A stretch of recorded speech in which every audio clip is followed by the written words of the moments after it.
Hi, this is Geoff Berry, and welcome to the Nature Calling channel, where we aim to deepen connection to the earth and to the spirit of life and to all our kin on this beautiful planet. Well, thank you very much, Pegi Eyers, for agreeing to a conversation with me. I've been really enthusiastic about your book, Ancient Spirit Rising, and loved getting in touch with you and asking if you would talk to us about more about that exploration of native spiritualities on your home turf in Canada and how that actually turns you back towards your own European ancestral heritage.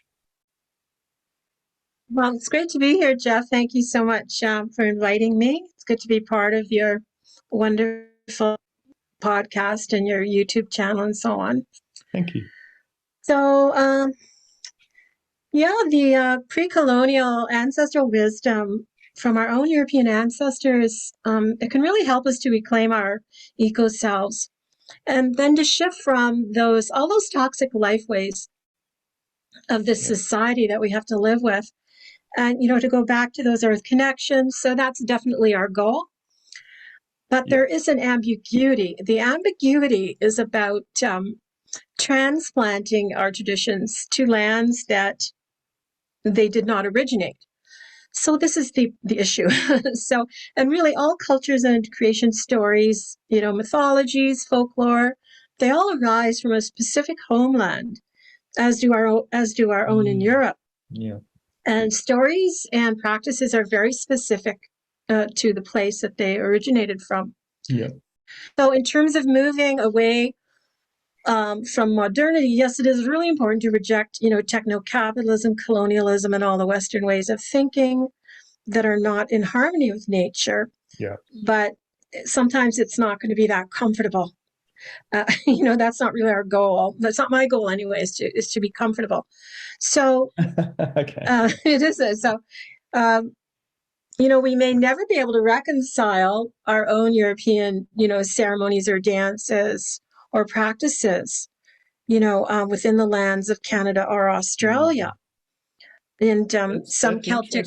So you're comfortable with the discomfort in a sense. I think that's really healthy. I mean, it's hard, right? We're the same here in Australia. That's why I really wanted to have this conversation. And I feel like the same kind of tensions. And I do feel like we often default to, how are we going to fix this? What are we going to do to reconcile this tension? Yeah, like there is a tension still. And I see it'll be many decades before it's really resolved that we become really sort of indigenized to the lands that how many generations have been here. So, it's still an issue. And, some Celtic pagans and the Celtic reconstructionists, they've just, they go ahead and do their ceremonies without really thinking about these things. And that's on Indigenous land. So some places are already inhabited by, centuries of epistemologies, mythologies, the deities and the earth spirits that are specific to those Indigenous cultures. Yeah. So that's the issue. And some earth spirits, they don't even want us to be here. I mean, honestly, they will let us know. So we have to be really discerning. We have to be humble, respectful, and to ignore the wishes of First Nations when they're actually telling us we cannot do what we want to do. There's a boundary there. So that's called neo-colonialism, when we just go ahead and ignore the wishes of the First Nations or just go on in. I mean, with a small group, an individual, it's not much of an impact on the land, but in a large group, when you're doing an event, and there's a lot of infrastructure involved, you may want to consult the local First Nation. Yeah, and I think it's even if we don't intend harm, if we're oblivious to all this, we can still, be causing harm without even knowing it. Yeah, and I guess, as you said, trying to return to an eco-self. So really, if I may, the tension here is what we want as people who are inspired by eco-psychology and ecotherapy is to get that ecological self back, as it's been called. But there you are. You've outlined all those those different tensions. We're bringing our traditions here, but I'd say at best, in a way, it's a good problem if we are trying to bring our traditions here, because most people, I'm sure it's the same in Canada, most of us Antipodeans with ancestral histories who are on colonized land, we aren't even aware of our own ancestral traditions. We're just playing the capitalist drum, being kind of modern individuals, with not much connection at all. So I think, first of all, I think it's probably a good problem we're dealing with if we're trying to figure out, okay, for me, Celtic and Norman, my two big ancestral lineages, how do I tap back into those? Because I want some of that wisdom back. And then, as you say, but then how do I do that respectfully here when I'm living on this land with this genius culture that worked out how to live here over thousands and tens of thousands of years with respect to them? So that's really the conversation. I think you've already outlined it. That's the core, isn't it? Yeah, and there is no real easy answer. People are seeking, a simple answer. They want to move forward, but I think we're being directed to sort of just sit with that ambiguity, and it isn't a simple answer. And we also have to embrace social justice. We have to, know that Indigenous people are still going through some genocidal attacks, especially to their land and so on, as we're trying to do our work. So it's just a real tension, like you were saying, between what we need to do. But at the end of the day, it's the land that will really tell us what to do, I think. Nice. And, interestingly enough, many landscapes in Canada and Australia, they do resemble our Celtic homelands. Like you're going to have, a certain mountain range or a certain ecosystem that is pretty much exactly what you might find, in Celtic lands. So that's really interesting. And also the First Nations elders are really vocal right now in telling, non-Indigenous people to Canada and Australia, for example, that we really do have to, do our best to bond with the land and connect with the land. Yeah. So we're being directed also to do that work. So we know we're doing the right thing. And, with that direct animist practice is definitely the right thing to be doing. Great. And I think just keeping in mind the respect and, the social justice aspects, we should be able to move forward. That's very close to where I've landed. And that's the middle ground, I guess, I felt that I wanted to explore with you. And I definitely want to come back to what you've explored, what you've discovered from your own heritage. Obviously, I've got the book and I've gone through that and seen parts of it, but it'd be great to hear your personal aspect on it. But just before we go there, because you've mentioned it a couple of times, the social justice, the respect and so forth for First Nations peoples, how do you go with that in a real way where you are? So for me, I've worked with local elders because I worked in allied health, and Aboriginal communities are more strongly impacted by some of the issues that I was working with the non-Indigenous populations. And also because I was inspired to do so, I just, I got involved in community, what they call themselves mob over here, the elders of the mob. I love that. So that was great. And, and when I run a retreat, I'll always pay an elder a professional rate to come and do an official welcome. There are things we can do, and they're not just symbolic gestures, they're real, they make a difference. Right. How does that work in Canada, or how do you work with your local Indigenous people there? There's such a wide range of things that people can be doing. I mean, anti-racism work, making our own white cohort, aware of the racism problem and, just sort of trying to change people's mindsets on that. The younger generation are doing great. I think it's the older generation and the boomers and above the boomer generation, they're still sort of holding these antiquated ideas. So, it is going by the wayside, but, just that education is really, really important. And it's up to us as white people to do that education. I mean, we're the ones that sort of brought the issues and problems to Turtle Island and Australia. I don't know the Indigenous word for Australia. So we're kind of the people also that have to undo it. Great. And that's like our responsibility. So a lot of it is, as an ally, we're in Canada, we're really focused on allyship. Yeah. And that educational part is huge. Also, just assisting First Nations with whatever struggle, showing up for rallies, donating money, helping with various court support, just support for anything that happen to be doing a court case or, education. And there's just so many sectors that you can reach out and help with. It's really, really wide open. Like whatever people feel like doing to help, you can select your avenue of how to assist First Nations. And that's fantastic. Thank you so much. That's really nice and grounding.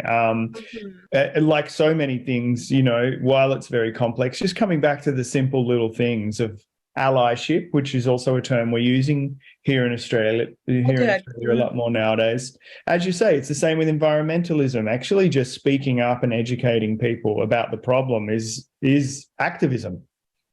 Absolutely. Go from there if you want to actually do something about it. And I was speaking to a non-Aboriginal researcher working in an Aboriginal research unit up in Broome, in the north, really, really remote place in the northwest of Australia. Sandra Wool-Torton at the Noongar Research Institute recently. And and I was angsting with her about this. I'm like, I try really hard. I'm not sure I'm getting it right. What am I doing? Am I being effective in this post-colonization phase and so on and so forth?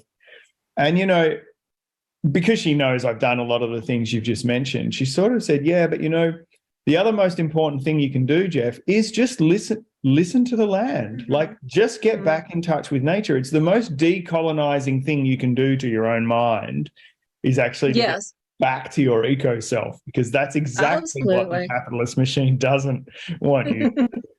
So that was a nice refresher. That's really, really wonderful to hear. Yeah, we can make a lot of mistakes as allies, but to just, continue with that work, and also to get invited to ceremony and to absorb, the Indigenous spirituality is a wonderful thing, not to appropriate, but, to be aware of these beautiful traditions that are equal to any religious system in the world, and they're right here in our own backyard. So if we are invited to ceremony, we can definitely, go to those. And I find what's even more empowering is to sort of go there with being secure in your own European tradition. So that's kind of like the goal. That's at the end of my book too, where I put in a lot about coming together as equals. You're no longer the anthropologist or the observer or any of that. You're just sort of coming together as Indigenous people from different parts of the world with different colors of skin. I got a lot out of that. Strong in our own Indigenous as we know them, or we're embodied. I felt like the last section really worked for me. I think it was the first time I'd come across. I'd been thinking about the concept, but when you actually capitalized Indigenous European ecological knowledge, it really did bring home for me that, we are those people that had that ancestry, and we can rediscover as much of it as we can. That's definitely what I want to go into next. But, you mentioned ceremony. I don't know if it's like this in Canada, but in Australia now, at most events, you can go along and you'll get a welcome. You'll get a welcome from a local elder. A lot of the time, if they can, if it's not too big a ceremony, they'll do a smoking. They'll have a little fire and they'll burn some gum leaves and they'll smoke. And if you're lucky, then if it's a cultural event, you'll actually get some singing and dancing. And like you said, I'm seeing non-Aboriginal populations. I'm actually getting shivers of the memories of when I've been seeing this recently, standing around absolutely in awe and clearly loving and lapping up these Aboriginal ceremonies and clapping and really showing their love and respect. I think the people are really ready to wake up to all this kind of stuff. That's amazing, just to value what we've actually lost in our own culture. And there it is. So it's just so amazing to turn that around and see that as the most valuable way just to be living, in harmony with the earth. And these role models are right there. And reminders. Incredible. Yeah. So on that point, I love European myth. My original discipline was in myth studies. What's your favorite story or favorite pantheon or favorite era of mythology that you've reconnected with, Pegi? Well, surprisingly enough, that has not really been my theoretical focus. Uh-huh. So my fascination has not really been with individual stories, but more on the patterns and the symbols from European myth. Yeah. So what I'm fascinated by is how they seem to still surround us today, and they just show up in the most extraordinary ways. So it reinforces my belief that we do carry ancestral memory, epigenetic memory. And, there's so many examples in my own life. And, the people working in mythopoetics today, the storytellers and the folklore people, that whole genre is exploding, and I appreciate it. I loved it, but that's really not been, my focus. I'm really interested in the shift in our psyche from moving away from Western thinking into pre-colonial thinking. So I've really, that's been my thesis instead of, specific myths and so on. So that's but where like the what I'm nature saying connection really comes in, because that's what's beneath the stories, right? As you said, the patterns, the symbols, the ancestral memories. They're about place, they're about connection to nature. So that's what has attracted you to keep exploring this realm. Yeah, exactly. And there's just so much earth connection in the stories. So it just brings you back to your animist perspective. Nice. And in my own life, these correlations are fascinating. Like as a young child, I always was really drawn to wishing wells and, springs that bubbled up from the land. And it wasn't until many decades later that I found out, like, it's huge in Celtic lands. There is the British archipelago is like full of these kinds of myths and living traditions everywhere based on, the wells and the sacred water. So that just was such a powerful reinforcement of, wow, like this knowledge is so, deeply embedded. And then finding forms of women's body, for many decades, I would see like shapes of a woman's body in the mounds or in mountains or in the hills or, valleys or, landscapes like that. And then many decades later, I find out that these forms are deeply embedded in the land in, England, Ireland, Scotland, and so on. And like it's a huge part of Celtic tradition.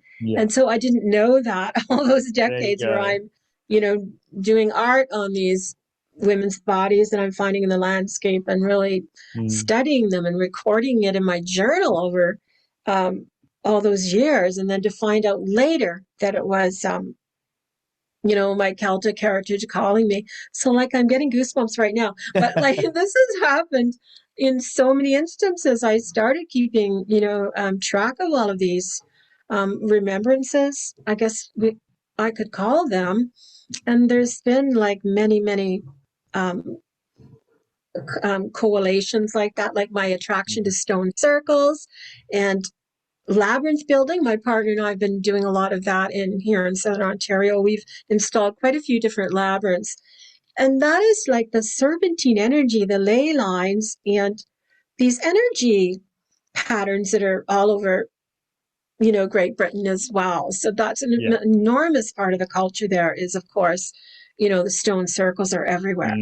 And so I've always, had this, passion for stone circles, not knowing until maybe decades later what was really my Celtic heritage. So, literally, and it just keeps happening. It's just a spontaneous connection. You felt it really deeply. You followed it, and only later do you find out, oh, that's my heritage. Have you? So it leads me to ask, that's so amazing. Have you been back to ye old countries? Have you gone back and explored stone circles or? No, I have not been there yet, which is very strange. I just limitations of time and yes, still hoping to go at some point. And Yeah. so the labyrinth, something that, as you say, you find it through the Celtic lands, you find it through the Greek traditions as Yes. well. Hmm. And I love them. I've Oh, wow. often lived in a place with one really close by.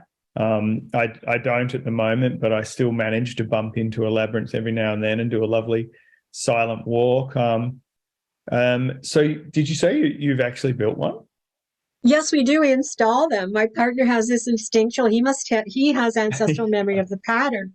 He can just go out to any um, yard or area of land and just sort of walk it out, and then put down sort of a rough outlines with maybe string or branches, and then he can go in and actually install a permanent labyrinth. And he doesn't use any other tools, and it always comes out absolutely 100% accurate. We had a drone fly over. I don't like drones, but it was okay in this case. They flew over and took some photographs of one of the labyrinths that my partner Robert and I installed, and it was astounding. Like, it was the actual perfect Cretan labyrinth. Mm. He's Not just got, the Chartreuse one is very complicated. And yeah, the we've done a 11. simplified version of the Chartreuse, but I don't think we would ever actually do the full Chartreuse. It's very, Yeah, very, you'd want to have yes. some maths and some measuring tapes for a full Yeah, 11 circuit labyrinth. yes. That's a big one. Can I ask, have you ever had, like, from what I understood from your book and from following you a bit, you did explore Canadian Aboriginal spirituality. Have you ever had conversations with them or about this kind of thing? Like, how do they, as you say, like, and it's similar in Australia, I think, with a lot of Aboriginal people, they're really promoting, yes, you guys, you non-Aboriginal people, get in touch with nature, get this stuff. That's great. Don't, Yes. as you said, don't Yeah. just take our spirituality, get your own stories back. That was really, that's almost the theme. That's my title. We're starting a Yes. new series here on Nature Calling, Get Your Own Stories Back. I love Have you it. had It's just conversations absolutely. I'm with sorry? have you had conversations with local Indigenous people about that, about how you might work with this stuff, work with your love of labyrinths, work with your love of nature spirit in your own way that's real and also respectful? Well, I've been a little bit of an exception to the Canadian mainstream that I was immersed in Native society. I married an Indigenous man many decades ago. So Yeah. I lived on a reserve then. And then many years later, about 15 years ago, I lived on another First Nations reserve here in Canada. So that was through First Nations friends. So Yeah. it isn't like an attraction. It's just that First Nations traditions and so on became just a huge part of my life. Yeah.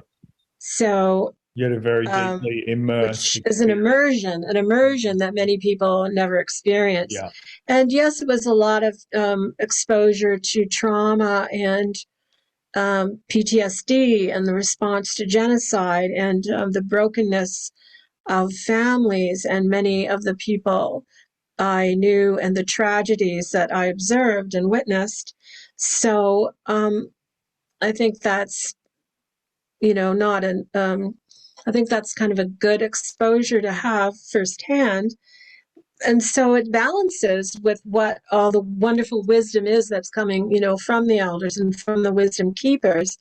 And they're more than willing to share to a point. There's a few things they don't share, but over many, many decades now, I've attended, so many teachings from Anishinaabe elders, and so I also attended courses at the college level. They did open an Indigenous Studies department, and there were only 3 people in there that were non-Native. So it was a really reverse situation where we were actually the non-dominant group in the room. So that's also a good kind of exposure, I think, for white people to have. Yeah. But yeah, over the years, I've learned so much about, First Nations spirituality, and I did have that background and going to elders gatherings year after year at Trent University. It was the first university in Canada to have an Indigenous Studies department. and that's like 20 minutes from where I live. So Wow, I've that's just been really crazy. lucky to have so much proximity to, First Nations teachings.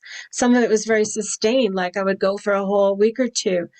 Some of it was very intimate, like my dear friend, she would invite, 6 women over to do ceremony with her for different reasons. And we're also near a petroglyph site, which is a major sacred site for the First Nations in the area. And so many ceremonies I've been invited to go there, Right. mostly on the summer solstice. But that is like one of the most magical places like on the planet. It's just phenomenal there. And the whole site was under the jurisdiction of our provincial park system, which is the colonial system. And then the entire park was turned over to First Nations governance. That just happened a few years ago. So that was something, really, really wonderful. So with the sacred sites and the teachings and First Nations friends and First Nations family. And so that's just been my life, like a total immersion, but it's not really, that way for everyone. Well, I guess And then that's I did what's so led much you. reading too. I read like Yeah. 150 at least, you know, books on, Indigenous knowledge, Indigenous traditions, Indigenous history, Indigenous issues, plus the spirituality. And so not just to focus on the spirituality. Yeah, there's a phrase here in Australia, I don't know if you have it too, called truth telling, which is really our job to listen to Indigenous people tell us what it's really been like. And that is some listening. But sorry, I just have to pull it out because I had no idea of a massive synchronicity here. You're just around the corner from Trent. My master's on dreams and myths was examined by Sean Kane of Trent University. Really? Oh, you're so lucky. And I was a really big gosh. fan of his wisdom of the myth tellers. Oh my So gosh, you would she's know like that. so fabulous. Yeah, Huh. I don't really have a personal connection to him. Like there's so many wonderful people in this region, but I see him having lunch in the same cafe and I own all his books. So I'm like a fangirl. Yeah. Well, I One day thought I'll walk up to him. I'll talk about your thesis. How's that? Then I have an he opening. will not remember. That's a long way. That's 20 years ago. But Oh. what's cool is even in that, which is an extended reflection upon the genius of the oral myth-telling tradition of the Canadian Aboriginal peoples. Even there, I noticed he talked about his Irish heritage and learning from, I think it was his mother, about the old stories from where he came from. So Yes. in a way, he was starting that exploration that Yes. someone like yourself and cross-cultural coming together. Yeah, just recognizing that, hang on, there's something back in my ancestral heritage that this is all reminding me of and Yes. tapping back in. So as you say, you've had a really strong, immersion in native ways, let's just say, where the native spirituality is a big part of that. But as you say, like there's the social justice issues, the other things I've worked with here locally too, around health and so forth. But so where was it? Was there a moment? Was there an influence? Where was it that you went, oh wow, I'm learning all this stuff about, did you say Anishinaabe? Anishinaabe, yes. Oh, that's beautifully said. I'll get you. Or Ojibwe. Yes, they're interchangeable terms for the same group of people. Also, Okay. Algonquin is sometimes interchangeable, so they have 3 or 4 names for themselves. But Anishinaabe is the easiest one to go with. Where is it that you shift from learning all of that and clearly having something awoken in you? And you talked about the wishing wells and the springs and the other beautiful, the female bodies in the landscape, all those things that were there already. Where's the shift from, okay, now I'm learning all this about the local Indigenous people here. I need to find out about my ancestral traditions more. Where does that come in? Well, what happened, like with all the teachings and so on, it opened up my own thinking to that Indigenous way of thinking by spending so much time in Indigenous spaces. It just sort of opened up a portal within me to sort of think in a more non-Western way. So I think that's been extremely helpful. The more exposure you have to something, of course, you're going to, change. So that's been the most amazing benefit from spending time with First Nations people is to stop thinking like a Western person. Right. But what really shifted everything for me was a specific moment, like you were asking. So that did happen about 20 years ago. I was at an elders conference, and at that time, some of the elders were starting to talk about the white shamans and people that were pretending to be native, the cultural appropriators and the pretendians. Yeah. They were sort of in the New Age community, but they were very much trying to integrate into First Nations circles. And it was becoming a bit of a disturbing threat, I think, to a lot of the elders. And they started talking about it about 20 years ago, 25 years ago. And a conference in 2010, I heard one of the more prominent elders, James Dumont, just come right out and say, he said, we need to, all people need to return to our own Indigenous knowledge. And it just sort of hit me like a lightning bolt. And from that moment on, I was really obsessed with exploring and, taking the path of where that, idea would lead me. So it led to the writing of my book, which took 3 years to write. But what was really interesting was I knew some of these people. They were like in the community. And why were white people, dressing up as First Nations people? They clearly weren't a member of that culture, but they were pretending they were. They were giving themselves a native name and, maybe setting up some kind of healing business. And it was really, quite appalling.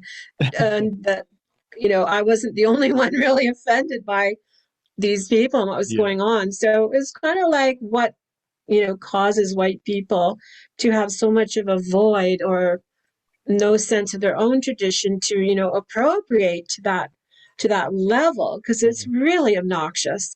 And so finally, First Nations elders were, coming out and, putting the boundaries in place. And they were even like Chief Arvil Looking Horse down in the Lakota area and so on. He, with a whole group of other First Nations leaders, actually wrote a statement, and a declaration of sovereignty and appropriation will not be allowed, from here on in. So at least, it was a statement, but a lot of white people didn't pay any attention, of course. And right to this day, it's, a huge problem of white people pretending that they're native people. So of course, the other side of that was, well, okay, that's fine. If they're all pretending to be something they're not, that's a whole other strange phenomena. But where is our indigeneity? So what the elder was implying, he was actually saying, everyone must return to their own Indigenous knowledge. So it was a blessing. He was saying that we all have it. And up until that moment, I hadn't really, considered it quite at that level. So it really opened the door for me. What did that look like? How do we locate our Indigenous knowledge as white people? And having to go back 1,000 years, what a challenge that is. How are we ever going to do it? But I'm sure we'll be able to. So it was really set me on quite a journey. And again, it was through the writing of my book that I explored, a lot of my own growth at the time was part of writing the book to find out, how to locate it in a more definitive way, a community way. And unfortunately, I still don't have a group in my region that are focused on Celtic reconstruction. So I'm still a bit of a solitary practitioner, unfortunately, but I know it's a booming movement in many areas. And there is a group of Druids not too far. It's like about an hour drive that I should, join their grove at some point, because I am drawn to Druidry.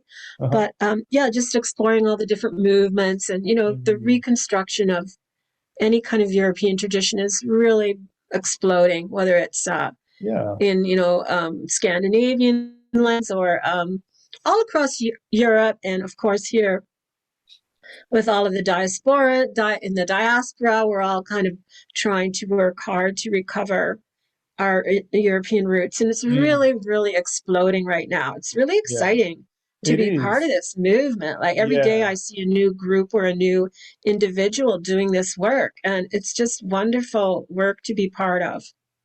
And I think it's, it's really good that you've brought out how obnoxious, as you put it, how bad things were for a while there, because it actually makes me feel a little better too about, the limits of what I'm doing and how hard and complicated it can be. In the end, for me, it's sort of an experiential thing. I mean, I do have my favorite myths and symbols and so on and so forth. But like you, actually, it is the experience of feeling connected, deeply connected to my place, to the earth right here where I live, to particular sand dunes and spots in the ocean and, and the forests around me and so forth. That I'm doing. I guess it's a phenomenological exercise more than trying to bring old myths. I still read them, but it's like, what was that about? What what was happening there? And I spent a year in Ireland, so I visited some beautiful wishing wells. I know what you mean. They're for St. Bridget's Day when they're particularly celebrated. And actually, I've been in ceremony with Chief Arvo Looking Horse out here in Australia. He came out once. Oh, wonderful. Yeah, there was a I got to meet him too. I'm pretty sure it was Spiritual Unity of the Tribes, and I think they're still active. I haven't followed up, but they said they invited people to come to a place called Gary Word, the Grampians, as it's known, out in central Victoria. And they said, we'll have a circle, we'll have a ceremony, we're going to talk about all of this stuff. And there were so many people there, Peggy, you could hardly see the other side of the circle. Like hundreds of people came. It was really wonderful. Amazing. But similarly, a funny thing happened to him there, so he was the holder of the peace pipe. I don't know the specific tradition that we're talking about here, but as you said, Lakota Sioux and, like really special religious sacred item. And someone came up to him and said, oh yeah, I've got a peace pipe too, and it was just like a kind of a hippie new age thing from a market. And you can see the look on his face just collapse. Oh my gosh. Oh wow. I don't think he holds a pipe that's 1,000 years old. It's been passed down through from leader to leader. The word chief is a colonial word, by the way, but he holds the white buffalo calf original pipe. Right. So actually, we're not really sure of the provenance, but it's been passed down for centuries, and it's the most sacred spiritual tool in that entire culture. Yeah, right. And he's the holder of it right now, and it will go to someone, once he's passed into the spirit world. So it just keeps on moving through the group. It's a powerful. Oh, I can't even imagine someone making a joke about it. Yeah, it's it's kind of Dalai Lama Tibetan Buddhist level wisdom, that's sometimes just focused into a sacred object. Same again as in pretty much any tradition. So I guess I've got a couple more questions, if I may. I don't want to take up too much of your time, but we've kind of come around a couple of things here. And as you said, you're a little bit like you don't have a group that you're working with. Definitely. So do you have your own kind of experiential practices? Like what do you do to keep you connected? Well, I practice the Celtic Wheel of the Year, which is really important. So it's the Imbolc and Beltane and Samhain and Lunasa and then Samhain. So I do those celebrations and festivals and a lot of their Celtic practices. And I, really adore the work of certain writers. And, it's an explosion of scholarship as well in Celtic studies. So there's, so much to draw on right now. Yeah. So seasonal calendars are big for you. Nice. Yeah.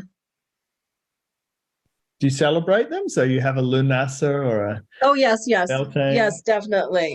But it'd be better with a community. Like solitary is, a little more limiting, but I'm always acknowledging.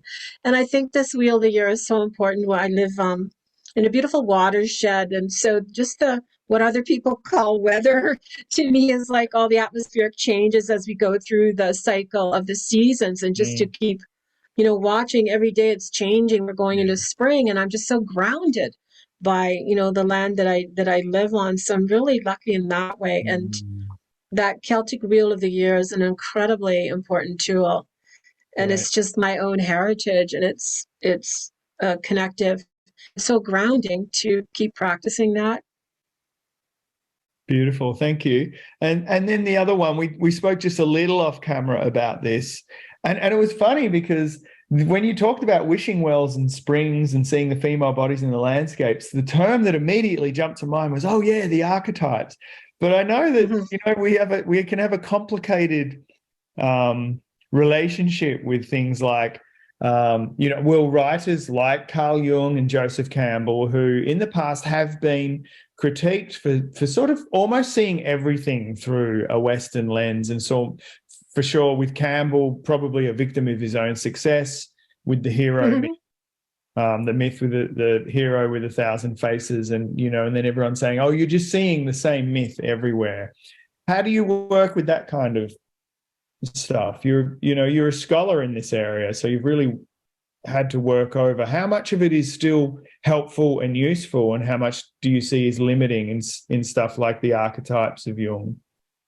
Yeah, I just think that this cultural comparison it's because it's driven by white men that were sort of, before the modern era. I seem to have an issue with that. And there has been critique of the monomyth. Yeah, it's so patriarchal. But the monomyth is what Joseph Campbell's main mistake was. He really had a default of, the hero's journey, that he really picked it out of all these other cultures that wasn't necessarily accurate. So what he was looking for sort of got reinforced in the way he sort of, spun the myths to suit his own narrative, I guess. But that's not really the way to go about it. Like you have to keep the myths intact within their own, cultural specificity, because things are sometimes don't have commonalities. And I think he was finding commonalities where there weren't really any, and just sort of with the default of this hero's journey, which is not applicable in many cases. Like it leaves out the heroine for one thing. But there's been many critiques of the different work that he's done. So I've just sort of moved away from finding any value in it, unfortunately. So I'm just not interested. I got rid of my Joseph Campbell books. I had all those, the wonderful series. I should have kept them actually for the illustrations. Like the artwork was fabulous, but I just had so much of an issue with him and his privilege as a white male scholar, and how he was sort of glomming together cultures that should never have been.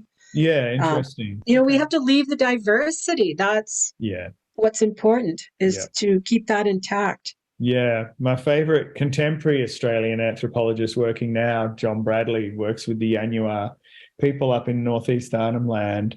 And once I was doing a lot of interpretation of their mythological cycles, their song lines or country lines, with his blessing and trying to help non-Aboriginal people to understand concepts like dreaming and songline and so on. Because from my mythic, from my theoretical background, I really got them, and because I had the nature connection built in. And I remember once walking across the university campus and coming up to this point, and he just stopped and turned around and said to me, Geoff, just always side with complexity. In a similar way to what you're saying, don't try to figure this out from your perspective, because you'll end up oversimplifying something. Just listen, just keep listening, keep learning, just to understand that there's always going to be something you don't understand, and you'll do better. And it was really helpful. And I think, what you were just talking about too, it reminds me of stuff like, the critique of things like non-Aboriginal or non-Indigenous Native American people getting really interested in things like the Sundance and Vision Quest and other kind of Native ceremonies, and saying, this isn't about you. It's not you don't do this for some heroic overcoming of the pain and then you've somehow gained something out of it. We do these things for community. We do these things for earth. We do these things for spiritual healing, to share amongst ourselves. And that, again, another great learning for me was like, yeah, that's brilliant. Don't do ceremony to try and gain something spiritually. That's such a modern individual capitalist way of doing things. Do it to immerse yourself and reconnect and learn what you can from nature spirit and share healing from it. It's not about you. Yeah, it's okay to immerse yourself, to a point, just to, have the feeling of that indigeneity. But there are going to be treasures in your own heritage that you just have to delve into and discover. That's going to be comparable to anything, that the Lakota are doing or that the Anishinaabe are doing. And that's our responsibility to go back and find those practices. And we've been told by the elders, that's our job right now. So, and, it's wonderful, though, to learn from the wisdom keepers that we are so lucky to have, right in our own regions. But we've been tasked with a higher purpose right now. I agree with you. And it has been said to me by an Aboriginal lady too, get your own stories back. Like I said, that. Oh, great. Yeah, and, for sure. And, not in any big deal way, just conversationally, get your own stories back. You'll find them. But, I have been looking back into them again recently. I just looked over there because that's where my encyclopedia of mythology is at the moment. But it is tough, man. The Romans did a lot of damage. There's a lot of, the witch burnings, the Druids were just murdered, like the cultures were just taken over. There was a lot of violation and erasure. So I think it is tough. We have to reconstruct from. I got really into first written myths in any place for a while there. And what I often found was you could learn a lot about the Indigenous people from the way that people like the Romans demonized them, It was like, So that's who we were. The worst things were the best things, That's who we were, those nasty barbarians you were trying to wipe out. There's been so much colonization, but, there's been the threads are still, to be found. And there are some intact pre-colonial societies in Europe, like in Lithuania. There's a matriarchal culture that still holds the knowledge that goes back centuries. So there's little pockets here and there, but, I think the threads are there. And with epigenetic memory and the archaeology, if we're really unsure about what a certain culture was up to, there's, always the archaeology to turn to. So, I think some cultures were, really lost beyond recovery, but in other instances, there's lots of threads to pick up on. So it just depends what your heritage is. Yeah. Well, my Celtic is through the Welsh, but actually, ironically, I ended up in Ireland for a year on my postdoc. It's just the way things go. But I found the carvings on the tombs and the stone circles, like yourself, absolutely fascinated by them. Yes. And even just things like the triple spiral in Newgrange. Yes, Triskel. I can meditate on something like a triple spiral and think about the stories of the triple goddess and so forth. Yes. And you can feel some wisdom from those things. And if you do these, I like to do guided meditations. I like to really meditate on this stuff and spend time in nature and think, what does that say to me now and here? And it still says something. It still says something about just your immediate connection with nature, even out here in the southeast of Australia, generations later, I'm feeling it. And you'll see some of those symbols here in the land sometimes. I've seen Triskells out in the landscape. I mean, these things are like the Fibonacci sequence or whatever, like the spiral. There's just timeless, eternal symbols everywhere, all over the planet, like the labyrinth and so on. So it's really, the land is speaking to us in so many ways. I was going to say about your Welsh heritage, you have the Avalon tradition, and in with the Welsh. Yeah. You'll have to find out about that. I'm going to It's go amazing. deeper. It's It's I've been amazing. rereading the Avalon. Mabinogi, and it's complicated. I've got to give it more time. But as you said, the land is speaking to us. That's what my theme, nature calling. Listen to nature calling you from within as well as Yes. out there, and you will reconnect in a way, and whatever is meaningful for you will come through. Yes, absolutely. And with an open heart.